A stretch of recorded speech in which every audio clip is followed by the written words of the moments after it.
Welcome, everyone, to Week in Wisdom by Creating a Family. This is our chance to answer your questions in a 5 to 10 minute segment that we drop on Sundays. So welcome. Please note that you can send your own questions in at info@creatingafamily.org. Sometimes we answer the question without an expert, and sometimes we bring in an expert to answer the question. And today we brought in an expert because the question is from a parent who is failing to attach to their adopted child.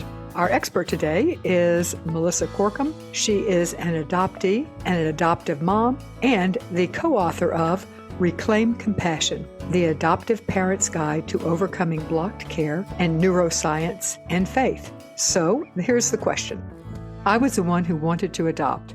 We have 2 sons and I really wanted a girl and thought this would be the perfect way to add to our family.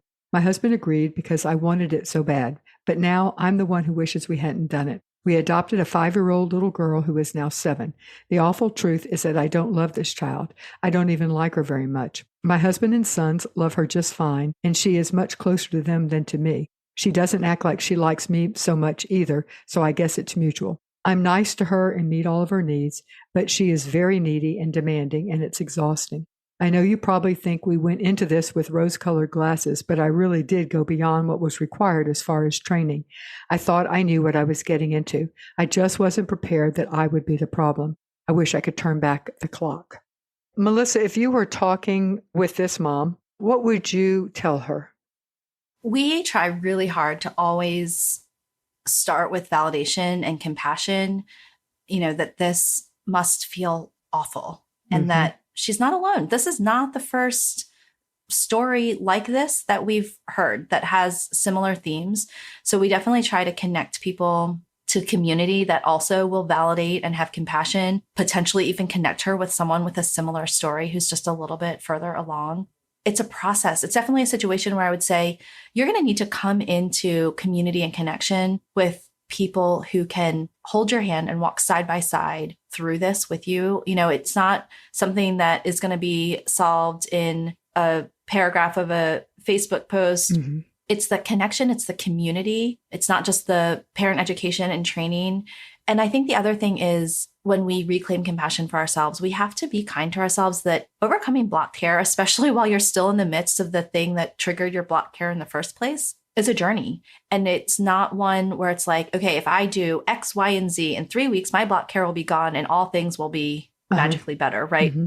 We call the practical things in the book like practices. Like we are always at risk of the stresses overwhelming our nervous system and putting us back in blocked care. Mm-hmm. We have to know that some days will be better than others. We can get to a season of feeling like we've overcome it and something might happen. That daughter might go to middle school and have some other behaviors and we could cycle all back all over again. So I think the important thing to know is 1, it's a journey. It's got a lot of up and downs and sometimes it's forward steps and backward steps. And that doesn't mean that it's not possible to reclaim compassion and that it's never a one and done. Right. It's a process to get into this. It's a process to get out of this. Yeah.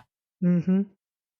I hope that was helpful for you. Remember that you can send your own questions in at info@creatingafamily.org.